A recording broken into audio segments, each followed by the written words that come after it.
Quero saudar os irmãos e as irmãs com a paz do nosso Senhor Jesus Cristo. Amém. Saúde os nossos visitantes. Amém. Qual o seu nome dele mesmo? Fagner, Eduardo e Pedro. Eduardo e Pedro e Caína Lúcia. Paz a todos. Sejam bem-vindos nesse tempo de celebração da Palavra de Deus. Quero pedir que o Espírito realmente possa falar com você, possa trazer alento àqueles que necessitam de alento, correção a todos, porque todos precisam. Que o nome do Senhor seja glorificado em todas as coisas. Em nosso último encontro estivemos meditando sobre o tema acima de todo poder. Poder é algo que os seres humanos buscam. Normalmente o poder é buscado com o intuito de se beneficiar de algo, inclusive do domínio físico, econômico e mesmo intelectual. Infelizmente, pastores muitas vezes têm os seus ministérios com o intuito de ter poder. Isso é algo que se remete ao início.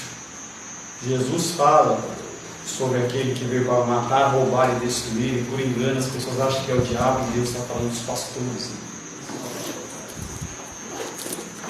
Mas o real poder tem que tipo de motivação? O verso que nós meditamos na semana passada foi Efésios capítulo 1, versos 20 a 23, que diz: segundo a eficácia da força do seu poder, o qual exerceu ele em Cristo, ressuscitando-o dentre os mortos e fazendo-o sentar à sua direita nos lugares celestiais, acima de todo principado, potestade, poder e domínio, e de todo nome que se possa referir, não só no presente século, mas também no vindouro. Tudo ele pôs debaixo dos seus pés, e o pôs acima de todas as coisas, como cabeça da igreja, a qual é o seu corpo, a plenitude daquele que preenche tudo em todas as coisas. Para Deus, a motivação não é nenhum fator motivacional humano. Ele não precisa de nada, ele é completo, ele é pleno, ele não precisa da sua adoração, ele não precisa dos seus recursos, ele não precisa de você. O foco único de Deus é a glorificação do seu próprio nome e também o nosso benefício. Ele age de uma forma que beneficia você.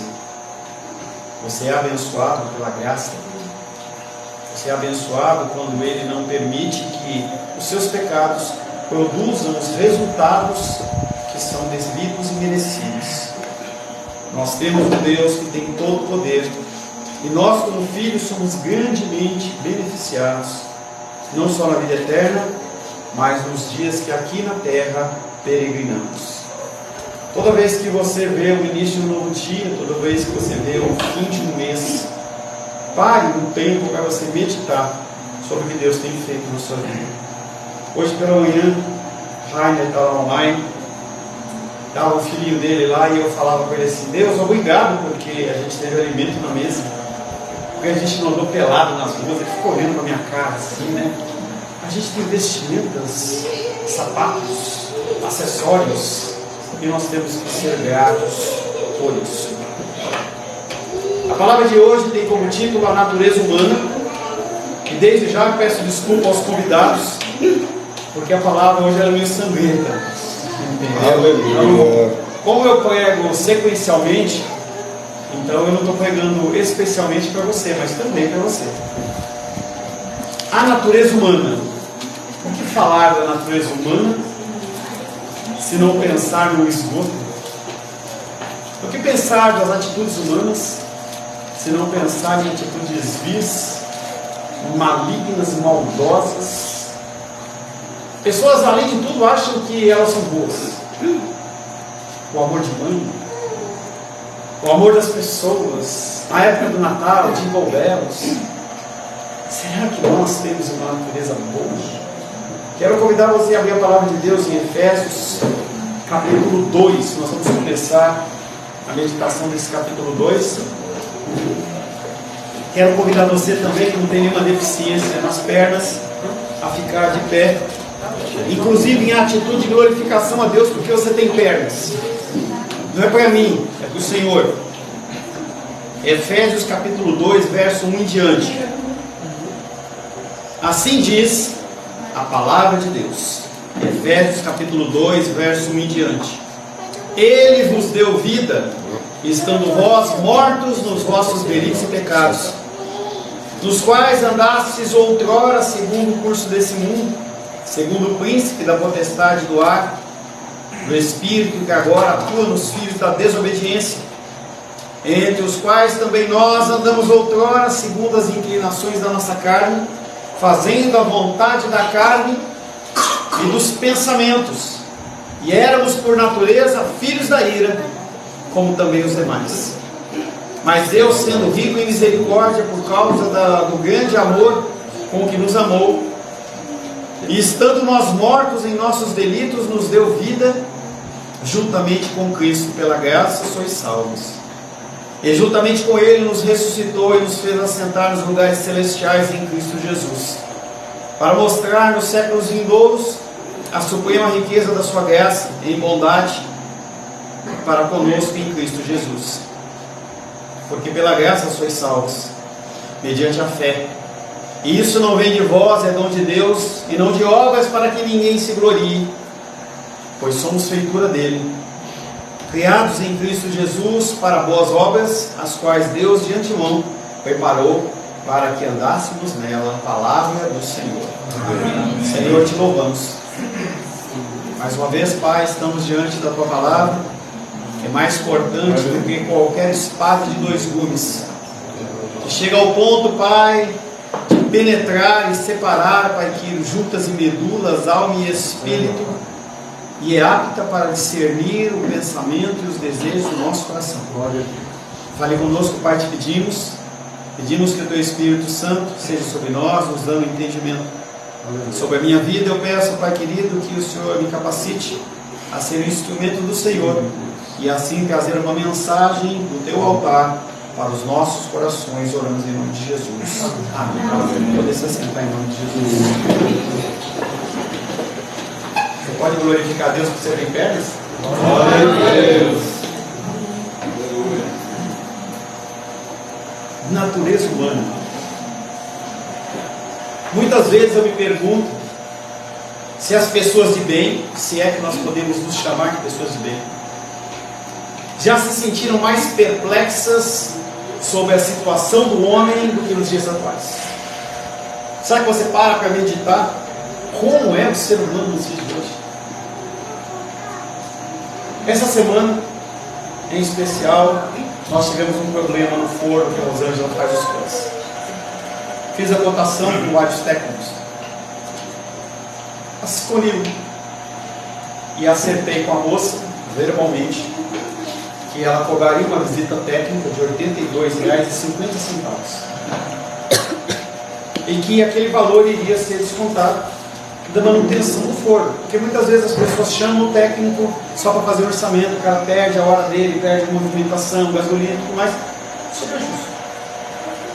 Marcou das 14 até as 18, meio horário da NET, e eu fiquei lá. Quando foi 5 horas e 20 minutos, aquele homem chegou. Eu atendi um homem muito educado, muito sábio naquilo que fazia, olhou, falou: não, o problema não é esse que você achou, só dá uma diminuidinha por causa do barulho, só para tirar essa comida, por favor. Identificou rapidamente que era um outro procedimento e falou para mim assim, para minha alegria, o orçamento que tinha sido feito, ele é mais barato. A peça é mais barata. A peça que vocês tinham orçado era R$200, essa é mais barata. Eu falei: que legal, né? Tudo bem, pode vir amanhã, de manhã. Ele: até o meio-dia eu estou aqui. Eu falei: beleza. Deu meia hora mais ou menos, veio uma mensagem no zap com o orçamento, que antes eram R$200 da peça, mais R$80 da mão de obra, verbalmente. E aí veio R$80 da mão de obra, mais R$250 da mão de obra, e mais 100 da peça. E aí a pessoa já tinha saído, mandei mensagem e falei que tinha que falar com a pessoa. E aí a pessoa falou que eu entendi errado. Eu falei: não tem problema, entendeu? Eu faço o seguinte, eu vou fazer as minhas contas aqui e eu te retorno. Pode esperar até terça-feira? Não, não posso. E ela mandou um áudio que eu não ouvi, estava nas minhas atividades. Quando deu por volta das 11 horas, eu já tinha basicamente finalizado essa palavra, e a Rosângela estava indo para a feira, e eu falei assim: vou com ela. De lá, minha filha começou a me ligar, eu não ouvi, ligou no celular da Rosângela. Eu atendi, E a minha filha falou assim, olha, o cara, ele está aqui surtado na porta de casa, que ele tem que receber os R$80. E que se ele não receber os R$80, ele vai na delegacia me denunciar por estelionato, porque eu sou um salafrário, eu sou um mentiroso, eu sou um ladrão. Eu achei estranho aquilo. Deixa eu falar com ele. Não quero falar com ele. Falei, passa o Pix. Passou o Pix, eu passei a palavra para ele. Falei, posso falar agora? Não, não pode falar. Não quero falar. Aí eu fui ouvir o áudio. Eu tinha falado para a moça que eu entendi que era aquela manutenção descontada. E ele entendeu que eu estava falando que o trabalho dele não era merecedor, que não era importante, que era assim, não sei o quê. E eu falei assim com ela assim, desculpa, mas eu não falei isso com você. E ela falou para mim, você me desculpa porque ele é muito estressado. Eu falei assim, não, mas eu não falei isso, fale com ele. E eu fiquei muito irado no meu coração, em especial porque foi a esposa da minha filha várias vezes, indo e vindo, nesse negócio, nessa conversa, e ele dando show na frente de casa. E aí eu pensei, na segunda-feira eu vou acabar com esse cara. Eu vou ligar lá para a assistência técnica da empresa lá e vou falar assim, olha, descredencie esse cara. E vou prejudicar ele. Eu tenho que tentar prejudicá-lo na mesma medida que ele tentou me prejudicar. E eu parei um pouquinho para meditar e liguei para aquele telefone, já estava desocupado, falei, eu quero ligar para você, quero pedir desculpas, porque se de alguma maneira eu trouxe algum tipo de confusão, se eu entendi errado, não foi o objetivo, te acho um profissional extremamente capacitado, pretendia fazer o serviço com você, só estava fazendo as contas, precisava de um tempo, eu não queria te dar um câmbio de R$82,50. E deixei lá o áudio.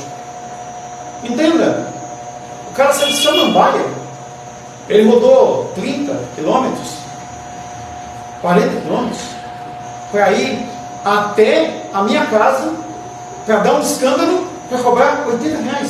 Eu não estou minimizando R$80, estou falando, você entende o coração do ser humano?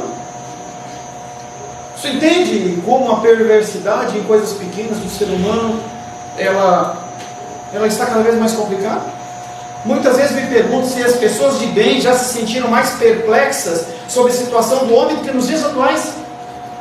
Naturalmente, cada geração está envolvida com seus próprios problemas, para ficar fazendo uma análise detalhada. Dificilmente você para você pensar o que está acontecendo ao seu redor. Se eu tenho comida na minha geladeira, se eu tenho roupa no meu armário, se eu tenho gasolina no meu carro, na verdade eu quero que o próximo se lasque. Eu não estou preocupado com o próximo. Eu não estou preocupado com quem está com fome, contanto que eu satisfaça os desejos do meu coração. Mesmo assim, os meios de comunicação nos capacitam a entender a extensão mundial da iniquidade dos nossos dias. Iniquidade é a prática continuada do pecado, sem desejo nenhum de mudança. A pessoa simplesmente ela quer fazer o que quer fazer. É esta que faz com que o cenário moderno pareça tão escuro. Não há melhores dias. Não fique na esperança que 2023 vai ser melhor, ou 2024. Não vai ser melhor. O dia é cada vez pior. Cada vez mais o nosso coração se endurece. Cada vez mais a maldade do seu coração ela é exposta. Lembre-se, em especial para os visitantes, quando eu digo você, eu estou dizendo eu também. Eu não estou excluindo. Senão fica parecendo que eu estou te acusando. Eu não estou te acusando, eu estou colocando eu nesse mesmo bolo. É em parte a escalada dos problemas econômicos, crescimento populacional, a má utilização dos recursos naturais, a inflação, o desemprego, a fome. Nós temos aí com o caso dos Yanomamis agora em voga. Mas você acha que os Yanomamis ficaram com fome agora só? Você acha que alguém está preocupado em algum momento, há 10 anos atrás, com o Yanomami? Ninguém está preocupado. É porque veio a fome. É em parte também o alastramento dos conflitos sociais, racismo, nacionalismo extremado, luta de classes, desintegração do contexto familiar. O núcleo familiar está sendo destruído. Cada vez mais essa situação do casamento, da união heterossexual, ela vai ser abominável. Talvez você não tenha que pensar sobre essas coisas, mas é esse cenário que está caminhando a acontecer, em que eu não posso falar nada de ninguém, desde que eu seja cristão. Se eu não for cristão, se eu for islâmico, budista, islamista, se eu for hinduísta, se eu for qualquer outra coisa, eu posso falar à vontade. Mas se eu for cristão, eu estou sendo radical extremista. Em parte, a ausência de orientação sexual. Os nossos jovens, as nossas crianças, eles não têm orientação sexual. Eu trabalho sobre dentro de um ramo específico de aconselhamento bíblico, que é distúrbios da sexualidade. Se eu sentar com você para conversar o que eu ouço, você vai ficar chocado. Mas isso é uma regra, não é exceção. Quando eu dou curso de aconselhamento bíblico numa classe de 30 pessoas, no mínimo 10% tem distúrbio grave de sexualidade, incluindo pedofilia e toda sorte de atrocidades. 10%. Todos eles cristãos. As pessoas, elas não têm orientação sexual, o que leva à violência, à desonestidade, à promiscuidade sexual. Temos em alta o feminicídio. Os homens sempre maltrataram as mulheres, não é agora, sempre maltratou, sempre houve a morte. O que acontece é que agora, com os meios de comunicação, essas coisas elas vêm mais fácil, mas assim que a mulher foi opressa. Nos tempos de Jesus, é só pegar aquele caso lá daquela mulher que é encontrada como mulher adúltera, em flagrante adultério. Cadê o homem? O homem pulou a janela e fugiu? Só ela era culpada. Então a gente vê cada vez mais essa condição da falta de orientação sexual nas situações da sociedade, fazendo com que as pessoas elas sejam más. O homem parece ser incapaz de dirigir os seus próprios negócios ou de criar uma sociedade justa, livre, humanitária e tranquila. E apesar de nós orarmos incessantemente, isso não vai acontecer. Apesar de nós orarmos pela paz em Jerusalém, não vai haver paz em Jerusalém. Apesar de nós orarmos pelas autoridades, elas vão ficar cada vez mais corruptas. Eu não estou falando do governo atual, qualquer autoridade. Qualquer autoridade. O próprio homem, ser humano, está fora dos eixos. Dentro da realidade sombria do mundo atual, esse texto de Efésios capítulo 2 em diante destaca com grande importância e muita relevância a condição do homem. Paulo primeiramente sonda as profundezas do pessimismo acerca do homem, que é exatamente o que nós vamos falar. A maldade do seu coração, a podridão do seu coração, a pecaminosidade do seu coração. Como você é ruim e mal. Você não é ovelhinha de Jesus. Nós não somos ovelhinhas de Jesus. Primeiramente vamos falar do pessimismo acerca do homem e depois em relação ao otimismo acerca de Deus. Graças a Deus que nós não ficamos apenas na nossa natureza. Nós não ficamos na nossa natureza, mas nós ficamos na graça de Deus. Graças a Deus que Deus nos restaura.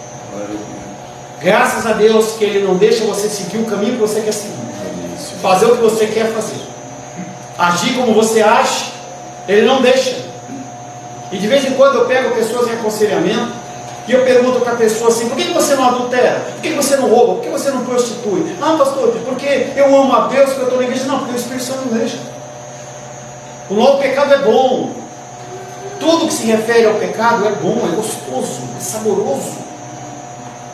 Você acha que a pessoa usa cocaína por quê? Porque é ruim? Você acha que a pessoa decide fumar por quê? Porque é ruim o sabor ou a sensação? O pecado é bom.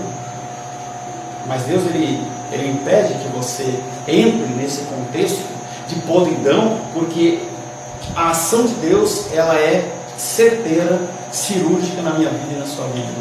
Não é uma palavra genérica. Deus não age de uma maneira genérica comigo e com você. Ele age de uma precisão cirúrgica.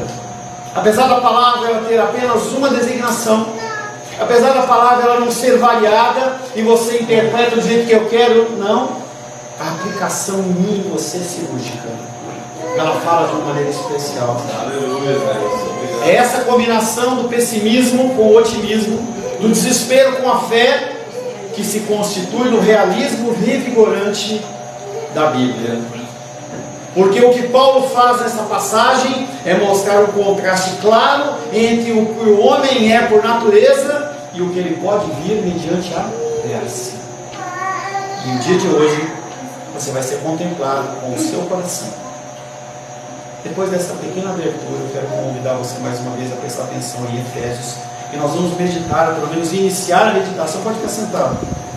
Nós vamos tentar meditar ou iniciar a meditação do capítulo 2, verso de 1 a 3, que diz: Ele vos deu vida, estando vós mortos nos vossos delitos e pecados, nos quais andastes outrora segundo o curso desse mundo, conforme o príncipe da potestade do ar, do Espírito que agora atua nos filhos da desobediência, entre os quais também nós andamos outrora, segundo os desejos da nossa carne, fazendo a vontade da carne e dos pensamentos, e éramos por natureza filhos da ira, como também os outros. Filhos da ira. Antes de olharmos para essa triste descrição da raça humana distanciada de Deus, nós precisamos saber com clareza que é uma descrição de todas as pessoas. Não, pastor, estamos falando das pessoas da Umbanda, da favela. Não, pessoa islamista. Não, ele não está falando só dessas pessoas, ele está falando de todo mundo. Todas as pessoas. Paulo não está retratando uma tribo particularmente decadente ou um segmento degradado da sociedade, nem mesmo o paganismo extremamente corrupto dos próprios dias. Não. Ele está falando de vítimas, pessoas que vão para a igreja, pessoas que devolvem dízimo, pessoas que abençoam a igreja com uma cesta básica ou ajudam as pessoas. Ele está falando comigo e com você. É verdade que Paulo começa com Ele vos deu vida. Ele quem? Deus. Ele está falando primariamente com quem? Com a igreja de Éfeso, que era pastoreada por Timóteo. Ele está falando com um crente.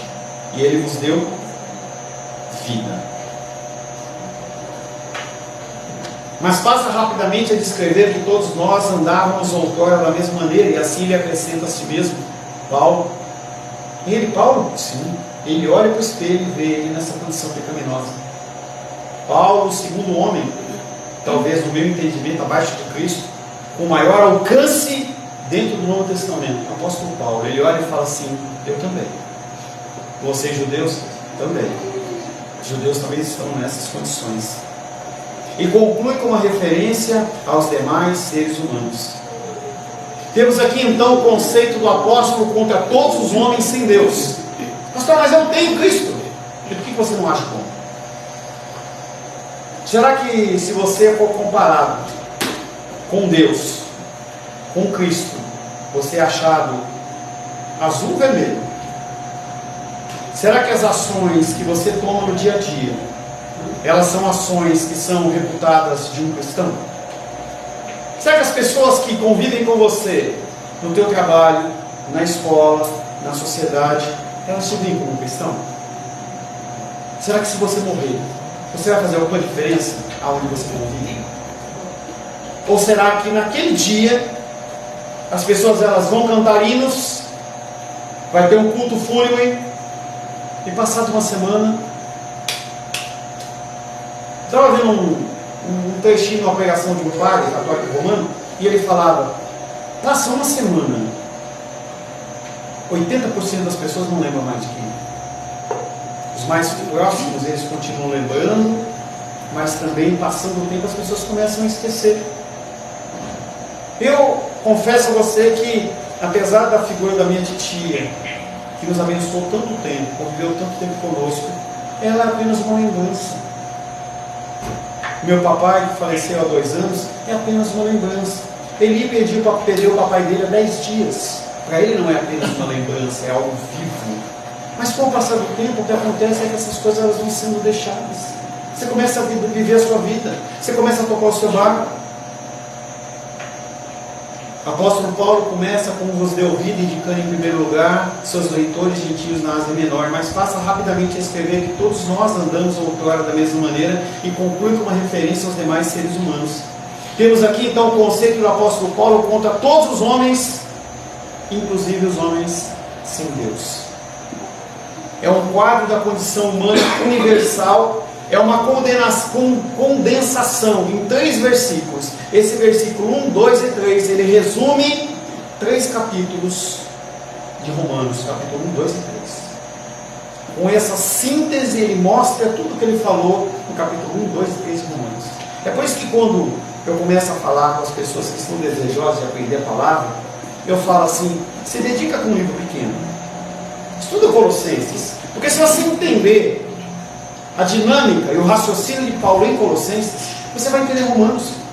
Você vai entender Filipenses, você vai entender Colossenses, Gálatas. É normal, porque é o mesmo ser humano. Ele está falando a mesma coisa.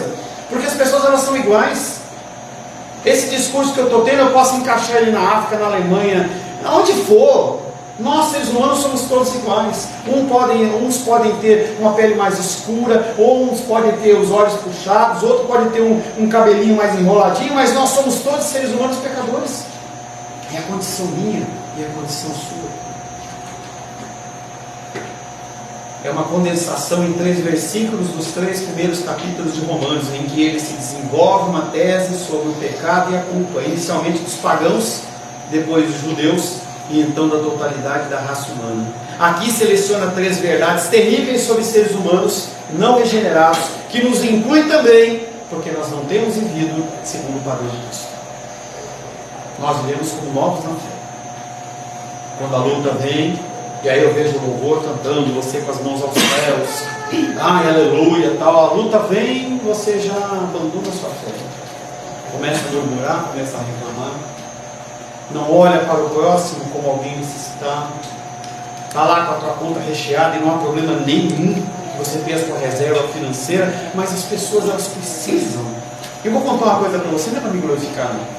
Eu tenho sido extremamente abençoado. O Senhor tem me abençoado. E aí eu sempre posto para os casais, né, quando eu saio para Los Angeles, não como uma ostentação, e sim para dar exemplo. Para assim, saiam com as suas esposas, vivam, entendeu? Tenha um tempo de alegria, não espere que a vida dele fique uma coisa funcional. E nessa semana um rapaz que é missionário, que eu estou inclusive pensando em a gente tentar ajudar ele um pouco também, é um rapaz que ele meio que abandonou a vida dele secular e mesmo ministerial para cuidar do ministério lá em Braslândia, que cuida de pessoas com problemas sexuais. E essa semana ele me ligou e falou assim, pastor, eu preciso de ajuda, está faltando sabão em casa. Não é caro, já passou desse momento.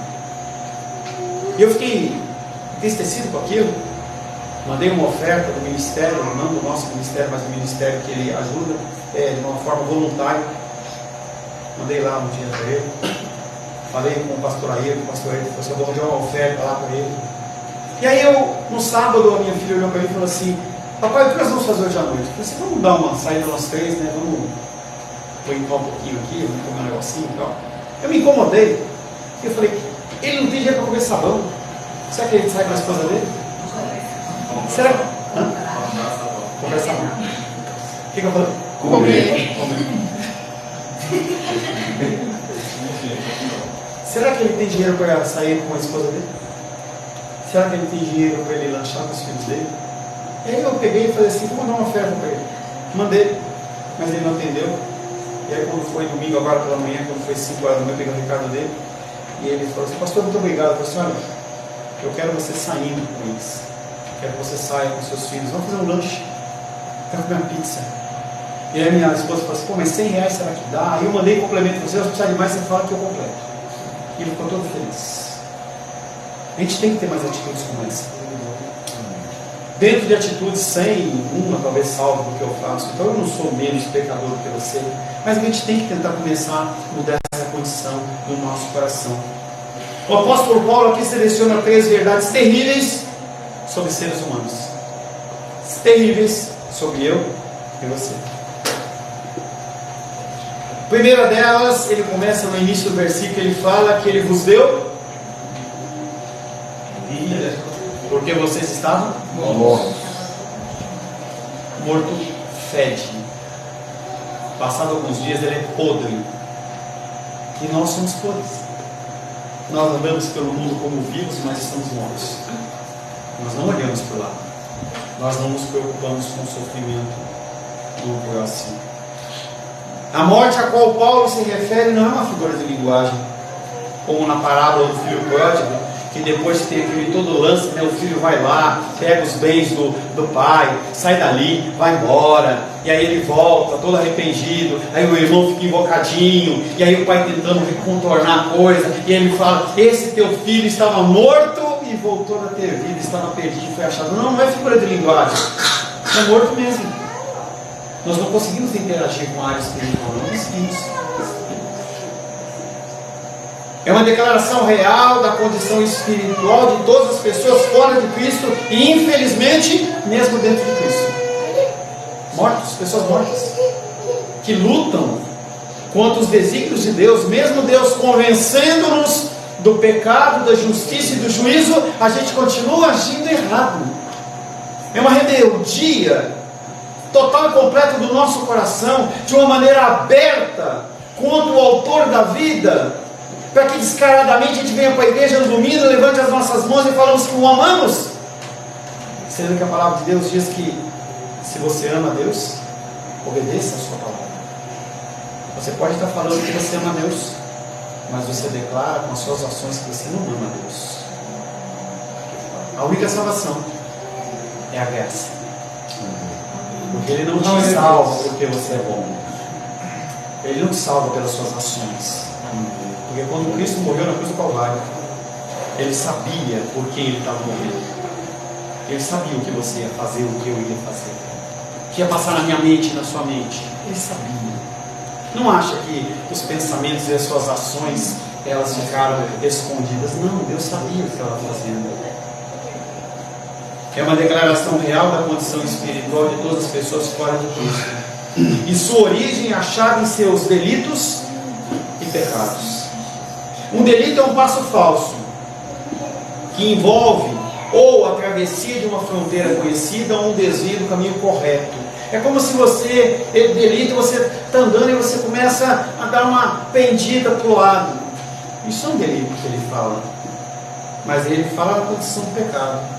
Pecado é você errar o alvo. Além de você ter uma motivação no seu coração, você vai lá e faz. Você sabe que está errado? Sabe. Já falei para vocês algumas vezes, você acha que os sumos sacerdotes eles não sabiam que Jesus era Messias? Lógico que não, pastor. Se eles soubessem que era Messias, não tinham feito isso. Fizeram, sim. Porque eles estavam preocupados com posição social e poder. Essa é a natureza humana. É a minha natureza, é a sua natureza.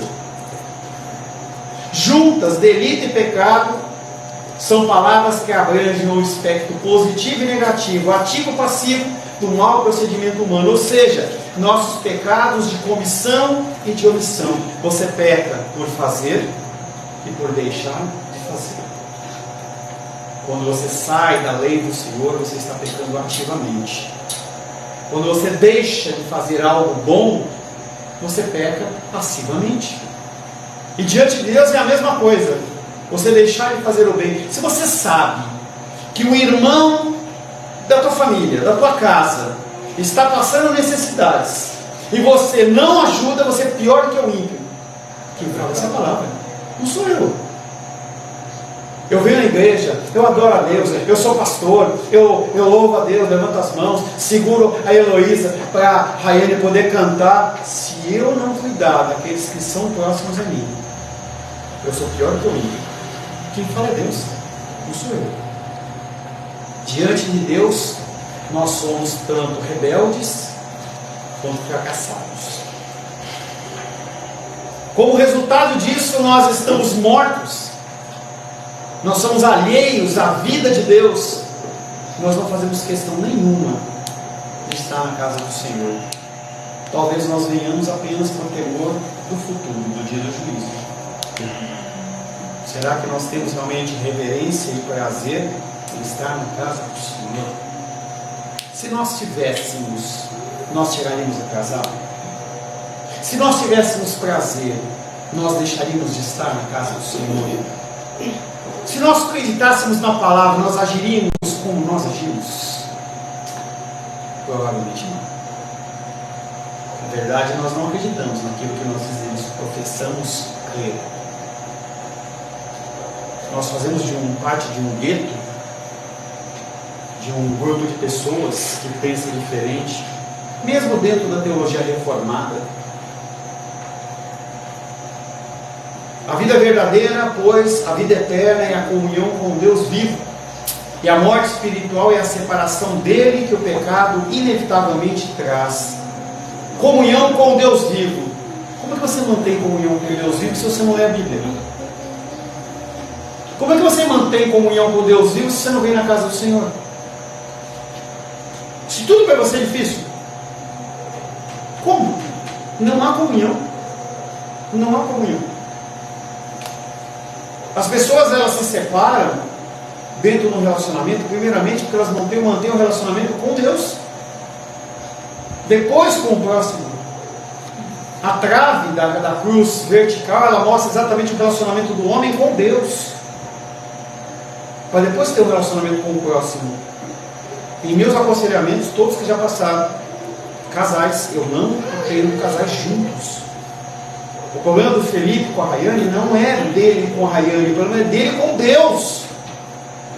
Se ele não corrigir o relacionamento dele com Deus, a gente pode fazer o que quiser, pode fazer seminário, pode fazer cartinha, pode fazer, colocar o Felipe da Rayane, a Rayane do Felipe, fazer um e-mail só com o nome dos dois, não vai mudar nada, porque falta relacionamento. Isaías 59, versos 2 e 3.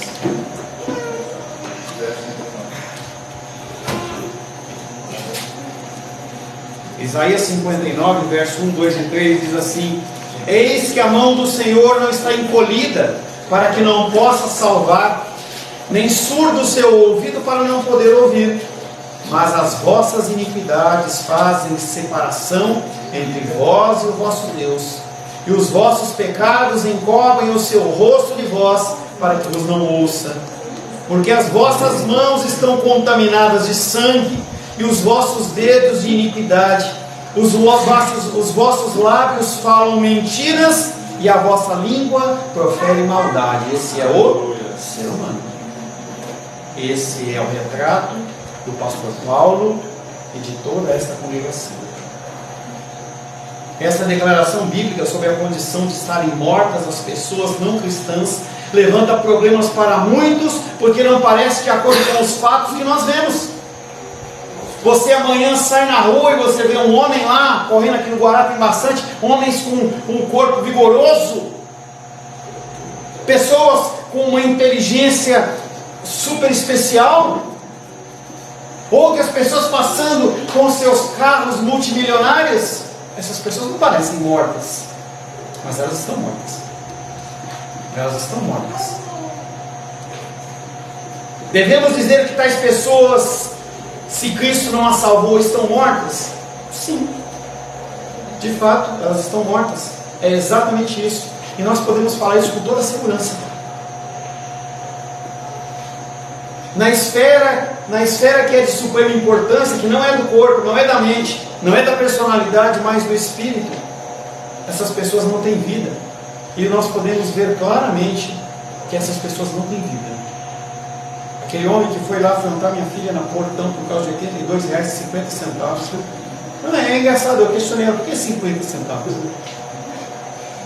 Aquele homem não tem Deus, ou ele estava surtado de alguma maneira. E as pessoas, elas têm cometido atrocidades nesse mundo, que você não se envolve, porque você está numa cúpula, né, de proteção, em que essas coisas não te atingem, mas essas coisas acontecem aí fora. Você pode se escandalizar com uma mensagem, uma notícia ou outra, e tivemos aí, há 15 dias atrás, os familiares do Moisés estando naquele contexto lá, daquela família que foi queimada por causa disso. Gente, isso acontece direto. Nesse caso foi noticiado. Mas se tivesse a notícia da Mangueira que ganhou o título, esse negócio ia ficar de lado. Se fosse o Brasil que ganhou lá da Argentina, as pessoas não iam noticiar isso, porque não é importante, não dá valor, não tem importância. Mas essas coisas continuam acontecendo. Acontecem. Estupros acontecem, violências acontecem, feminicídios acontecem, agressões acontecem em todo lugar, roubos, palavras profanas declaradas, desvio de verbas. Isso acontece o tempo inteiro, todo o tempo. Nós vimos aí com grande espanto a condição do que aconteceu lá no Planalto, pessoas como animais agindo daquele jeito, independente da indignação política, pessoas agiram como animais. E se você vê 3 cenas daquela, na quarta para você já é normal. É assim que o nosso coração age e reage. Essas pessoas, elas não têm vida. Elas estão cegas à glória de Jesus e surdas à voz do Espírito Santo. Essas pessoas não têm amor por Deus, nenhuma consciência sensível da sua realidade pessoal, nenhum impulso do seu espírito em direção a Ele, com a exclamação, Abba Pai, que quer dizer Paizinho querido. Nenhum anseio pela comunhão com o povo de Deus. As pessoas, elas não querem ter comunhão com o povo de Deus. Cristãos não querem conviver com cristãos, porque não se mostram como cristãos. 2 Timóteo 4,3.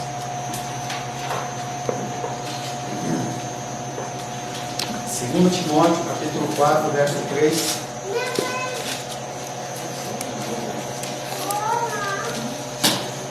Diz assim: pois haverá tempo em que não suportarão a sã doutrina. Pelo contrário, cercar-se-ão de mestres segundo as suas próprias cobiças, como que sentindo coceira nos ouvidos.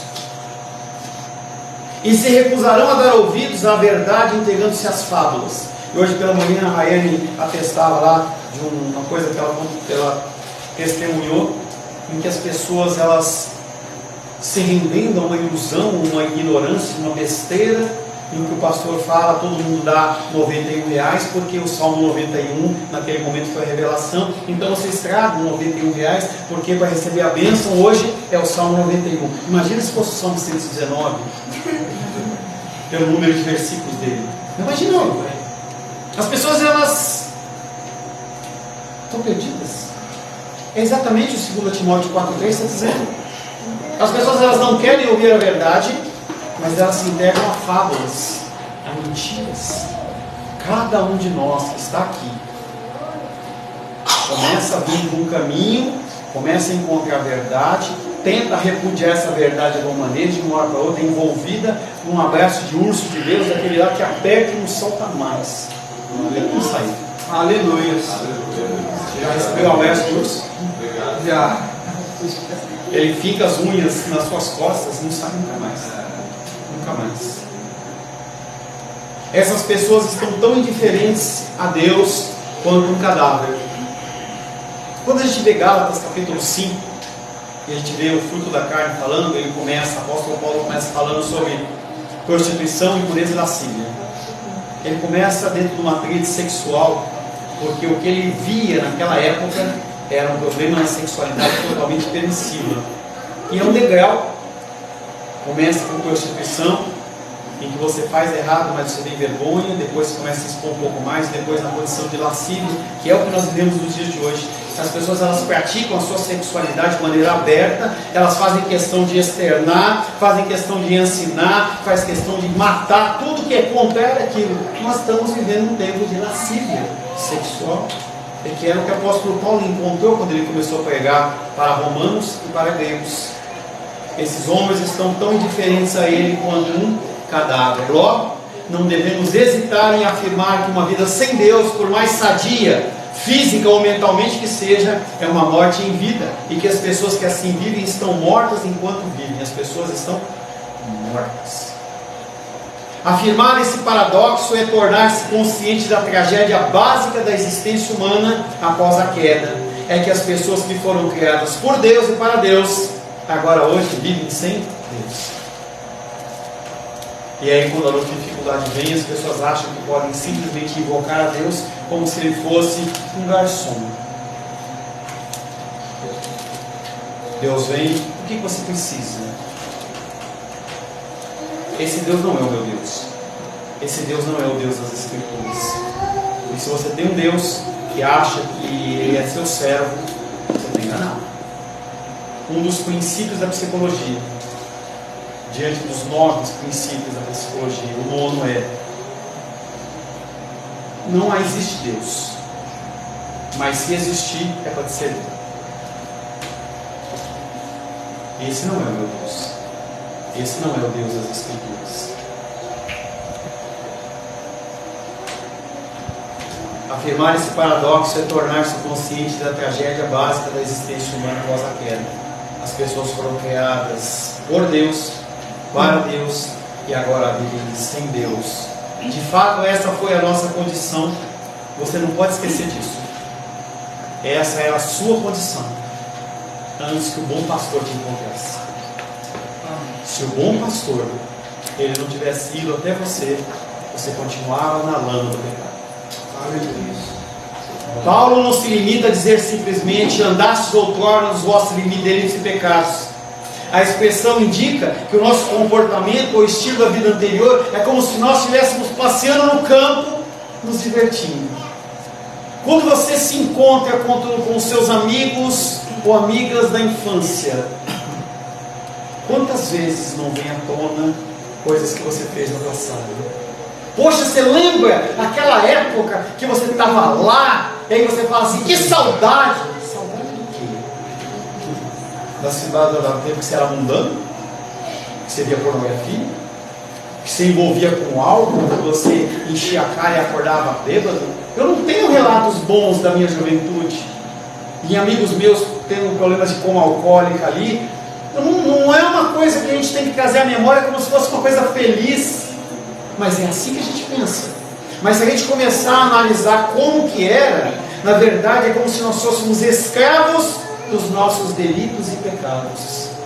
Apesar de aparentemente parecer um passeio agradável com liberdade e tempo para desfrutar as belezas do nosso meio ambiente, a situação era bem diferente. Não havia nenhuma liberdade, mas uma escravidão pavorosa das forças que nos controlavam por completo. Quais eram essas forças? Se por trás da morte jaz o pecado, que jaz por trás do pecado a ponto de nos manter em cativeiro, o que fazia você viver como você vivia? Fazendo aquilo que você fazia. O que impediu eu de sair da minha vida de pornografia, de sexo virtual, de bebedeira e entrar nos caminhos do Senhor? Será que é o meu esforço? Será que é a minha vontade? Eu acordei um dia e falei assim: hoje eu sou crente. Muitos acham que sim. No momento de luta e dificuldade, você é convidado e vai para uma igreja, e aí você acha que ali você já se tornou cristão, sendo que você iniciou uma jornada, uma caminhada, que ela só vai se terminar quando você fechar os seus olhos diante da morte, ou quando tocar a trombeta diante da segunda vinda de Cristo. Até lá, você continua o filho da ira de Deus, que só é remediado por causa do sangue do Cordeiro. Se Deus te vê a parte do sangue do Cordeiro, se Ele me vê a parte do sangue do Cordeiro, eu estou perdido.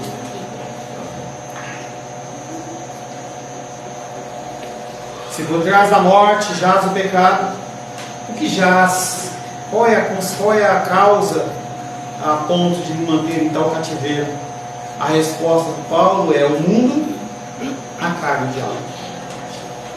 Quando a gente vê aquelas cenas de filme em que as pessoas elas estão presas, em especial em tempos mais remotos, a figura era de uma pessoa com uma bola de ferro na perna, atrelada à perna, para que ela não pudesse avançar.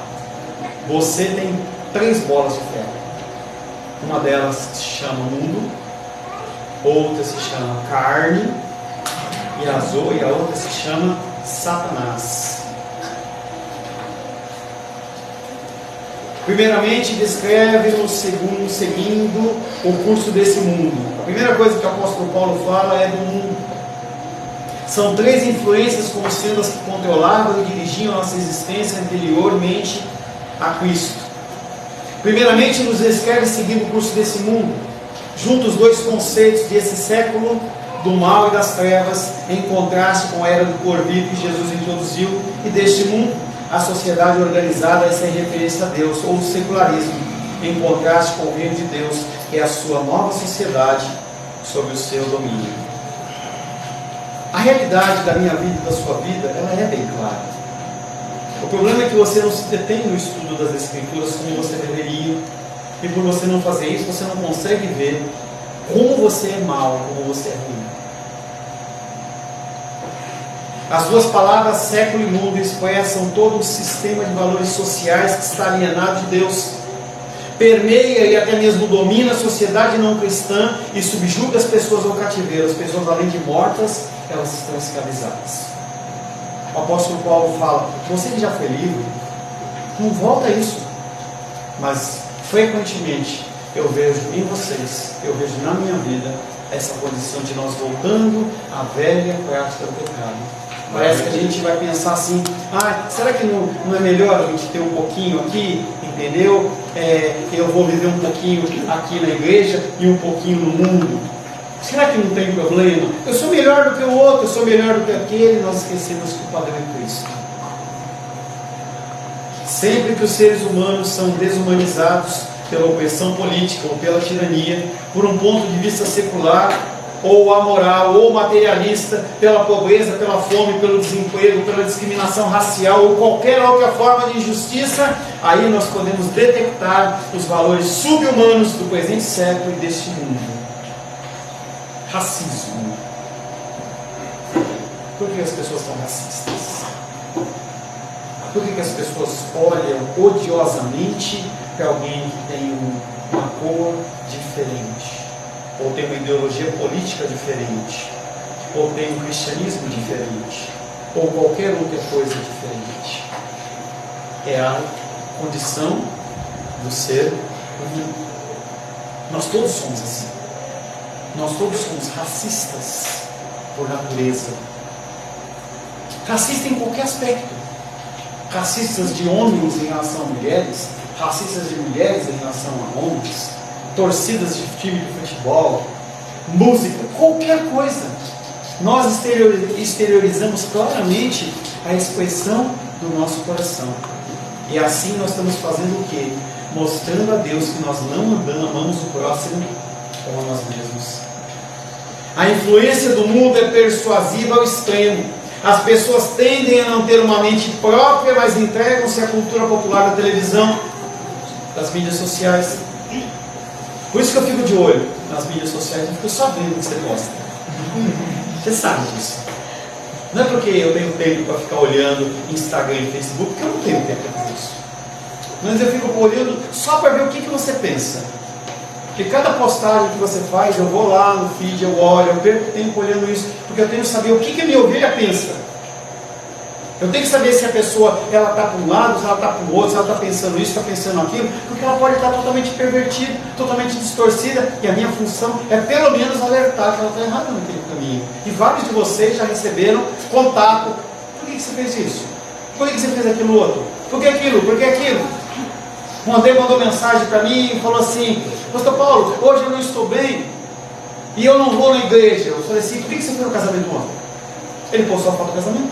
Não, mas é porque eu fui lá, estava mal, mas só entregou não sei o que e tal, voltei e falei: beleza, estou de olho. Entendeu? Se você não quer ser confrontado, não poste. Se você postar, eu vou confrontar. Pelo menos perguntar para você o que você está fazendo. A influência do mundo é persuasiva ao extremo. É uma escravidão cultural. Nós todos éramos iguais até que Jesus nos libertasse. O nosso segundo cativeiro é o diabo, mas nós não temos tempo para falar sobre esse cativeiro. Nós vamos falar na semana que vem sobre o cativeiro do diabo e o cativeiro da sua carne, que é o pior de todos. Se você está reputando que o seu problema é a ação de Satanás, não é. Se você acha que o seu problema é o mundo que te influencia, não é. Quando você chegar em casa, você olha para o espelho e você vai ver quem é o culpado da desgraça que muitas vezes é a sua vida. Não adianta você querer culpar seu marido, sua esposa, seu filho, seu pai, sua mãe, a cultura, o governo. Não, o culpado é você. E se você é cristão, a situação ela se agrava mais ainda, porque você tem responsabilidade de ser sal na terra e luz do mundo. Amém? Amém. Senhor, em nome de Jesus, nós louvamos, adoramos e bendizemos o Teu nome. Nós, Pai querido, reconhecemos a natureza do nosso coração. Senhor Deus. Mesmo, Pai, que o nosso coração endurecido, Pai, amanhã tem apenas uma lembrança do que foi falado. Pedimos que a tua palavra seja verdadeira no nosso coração e mude-nos, transforme-nos, gere no Pai querido em nosso coração cristãos verdadeiros.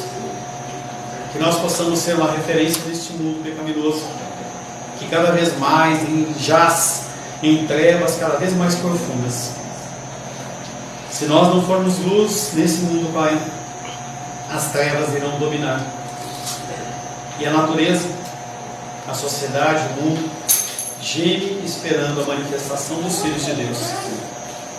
Que nós possamos ser encontrados individualmente e coletivamente como servos e servas de Deus, ao qual Ele tem prazer. Oramos em nome de Jesus.